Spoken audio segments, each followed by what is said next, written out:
রাজধানী শহরে গাঁজা উদ্ধার। আগরতলা পশ্চিম থানার পুলিশ ভেহিকেল চেকিং এর মাধ্যমে সন্দেহভাজন দুই যুবককে বাইক সহ আটক করে। একজন হলো হৃদয় মিয়া এবং অপরজন মানিক মিয়া।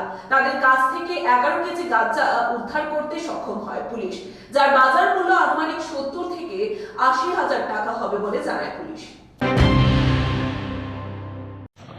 প্রত্যেক দিনের মতো আজকে আমাদের স্পেশাল ভেহিকেল চেকিং ছিল।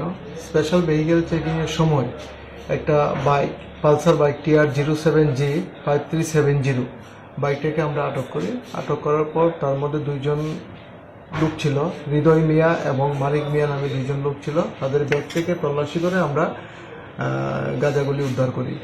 অনুমান 10-11 কেজি হবে গাঁজা আমরা উদ্ধার করি এবং বাজার মূল্য হবে 70 থেকে 80,000 টাকার মতো। এবং তাদের বিরুদ্ধে একটা আমরা স্পেসিফিক NDPS মামলা নথিভুক্ত করছি। আগামীকাল তাদেরকে আদালতে প্রেরণ করা হবে এবং রিমান্ড চেয়ে প্রেরণ করা হবে। আচ্ছা, প্রাথমিক তদন্তে কি মনে হচ্ছে, মানে বাইকে করে গাঁজাগুলি কোথায় নিয়ে যাওয়া হচ্ছিল? মানে প্রাথমিকভাবে আমরা এতটুকু জানতে পেরেছি, কলমছড়া থেকে গাঁজাগুলি নিয়ে জিরানিয়ার উদ্দেশ্যে তারা যাওয়ার জন্য গিয়েছিল। আগরতলা শহরে তো এইভাবে নেওয়া কারণ, তো এটা নিয়ে কি বলবো? আমাদের তো চেকিং চলছে।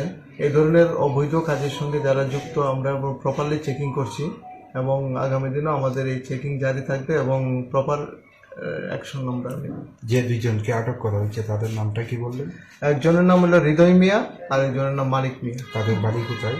তাদের বাড়ি কলমছড়া। তাদের বিরুদ্ধে আগে কোনো অভিযোগ ছিল কোনো থানার মধ্যে? আমরা ভেরিফাই করে দেখছি থানাগুলির সঙ্গে, কনসার্ন পুলিশ স্টেশনের সঙ্গে আমরা যোগাযোগ করছি। যদি থাকে তাহলে কিছু তাদেরকে ইনভলভ করা হবে। আনুমানিক বাজার মূল্য কত হবে? 70 থেকে 80,000 টাকার মতো হবে। Thank you.